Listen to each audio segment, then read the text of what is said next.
What's up guys, Guy here from DIY with Guy with the second part of the TACKLIFE Jigsaw review. If you remember, in the first video we tried cutting a straight line with the jigsaw and the blade kept bending to the left each time.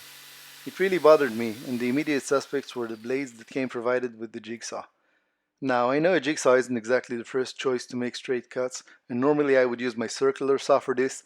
However, sometimes there's just no other choice. For example, when you need to cut in places where the circular saw just wouldn't fit. Also, it worked fine for me in the past, so I had to get to the bottom of this.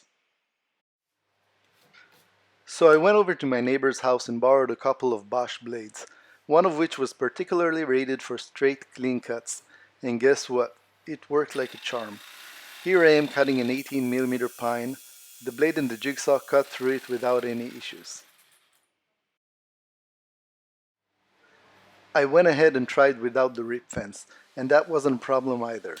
Also, I didn't have to constantly rotate the jigsaw to the right like with the previous blades. I guess the lesson to be learned here is you gotta pick the right blades for the job. I was able to get a straight, clean cut without much effort. That's it for this video. If you guys have any questions or comments, please write them down below. And as always, don't forget to like and subscribe to get notified on future contents. See you guys next time.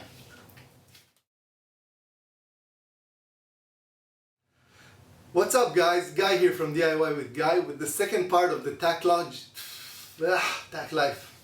Jigsaw review.